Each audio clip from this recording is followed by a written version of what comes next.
बाजूला हे जे आंबे दिसतात ना, हे आंबे एक विशिष्ट प्रकारचं आंब्याचं झाड आहे हे. म्हणजे हातामध्ये हा जो आंबा दिसतोय, तो जवळपास 700 ते 800 ग्राम वजनाचा आंबा आहे आणि हा जो आंबा बघितला, तर अगदी साईजने सुद्धा तेवढाच मोठा आहे. हे जे झाड आहे, ते एकमेव झाड आहे भारतातलं, ज्याला शेतकरी वाण म्हणून भारत सरकारने मान्यता दिली आहे.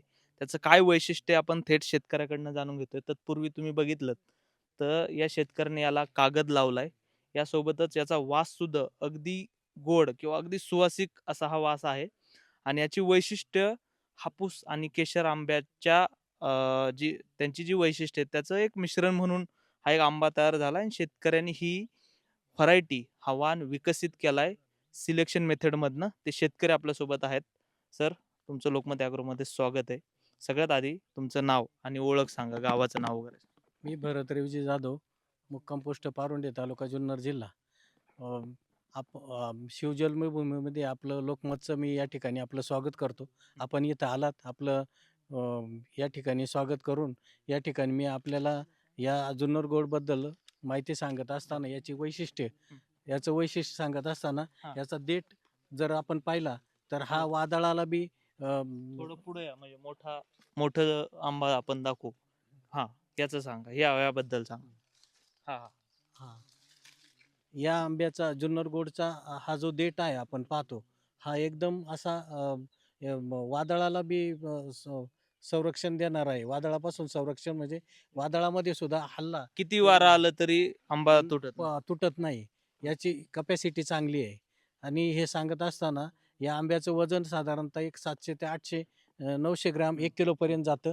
आणि या आंब्याला एक असं विशिष्ट एक असा सेंद्रिय कलर आहे. हे आपण पाहता तर हे सेंद्रिय कलर आहे.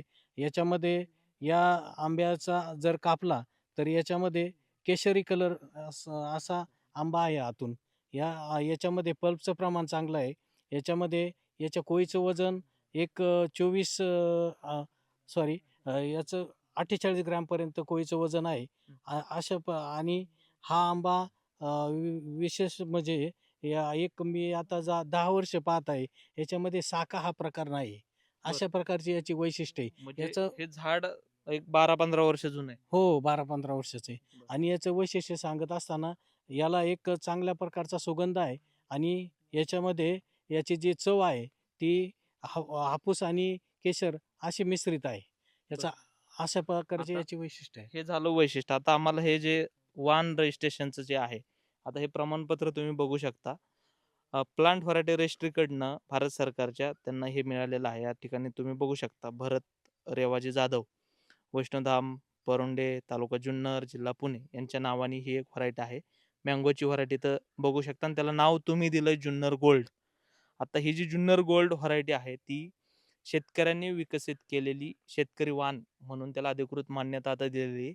नेमकं मला सांगा, की ह्याची प्रोसेस तुम्ही हा जो वाण तयार केला, त्याची पहिल्यापासूनची प्रोसेस काय होती? तुम्ही कसं-कसं कुठं लावलं? कसं काय संशोधन केलं? आणि हा जो आंबा आहे, ज्याचं एकच झाड आहे.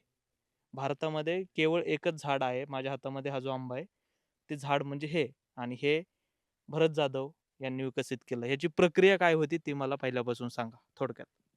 सर याचं बऱ्याच दिवस मी या वाणाचं निरीक्षण करत होतो, की आपल्या बागेमध्ये अशा प्रकारचा वाण नाहीये. आणि हे करत असताना एक वेळ माझ्या आंब्याच्या बागेचं हार्वेस्टिंग होत असताना आमच्याकडे एक झाड असल्यामुळे आम्ही त्याच्याकडे दुर्लक्ष केलं. बाकीच्या आंब्याच्या सीझनमध्ये हंगामी काम असतं. त्याच्यामुळं बाकीचे आंबे उतरवत असताना आम्ही याच्याकडे नेहमी शेवटी आंबे उतरवायचं काम केलं.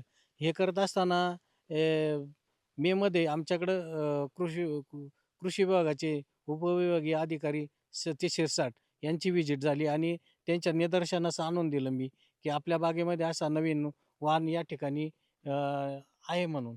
तर त्यांनी बी हा वाण पाहिल्यानंतर त्यांच्या लक्षात आलं. आणि पुढे मग या वाणाचा एक तयार झाल्यानंतर मी कृषी विज्ञान केंद्राचे कृषीरत्न अनिल तात्या मेहर यांना हे आंबे दाखवले. त्यांनी ते पाहिले तयार झालेले आंबे.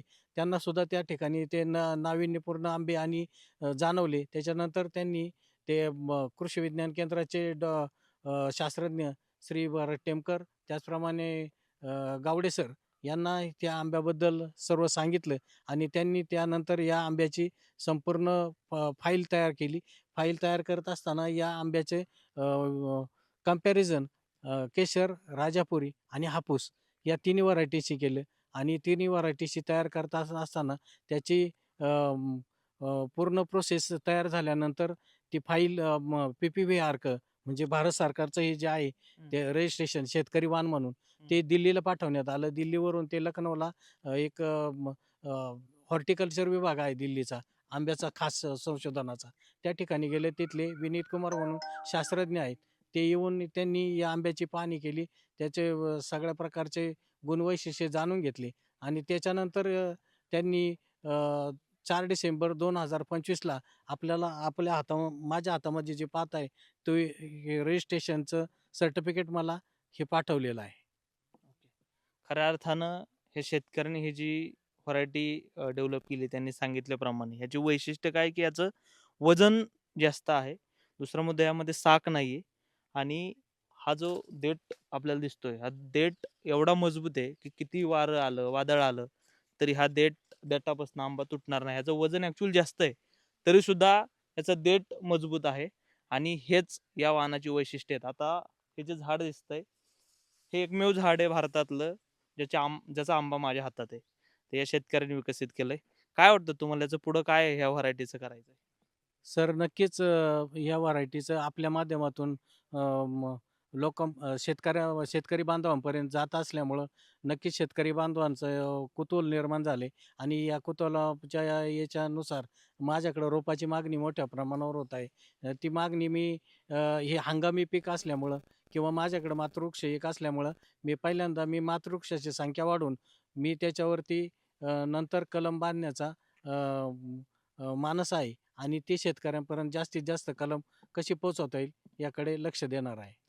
खऱ्या अर्थानं असे शेतकरी खूप कमी असतात, जे की आपल्या शेतामध्ये विविध प्रयोग करतात आणि नवीन वाणाची निर्मिती करतात आणि त्यातच पेटंट म्हणा किंवा शेतकरी वाणाचं रजिस्ट्रेशन म्हणा, ही जी प्रोसेस असते ना, ती खूप किचकट असते. ती या शेतकऱ्यांनी केली आणि खऱ्या अर्थानं हे जे सोनं आहे, हे सोनं त्यांनी निर्माण केलं आहे. नक्कीच या झाडाला, या वाणाला खूप जास्त प्रमाणात प्रसिद्धी मिळेल आणि शेतकऱ्यांच्या बांधावरती हे जाईल आणि या वाणामुळं शेतकऱ्यांना समृद्धी मिळेल अशी आशा आहे. दत्ता लवांडे, लोकमत ॲग्रो, पुणे.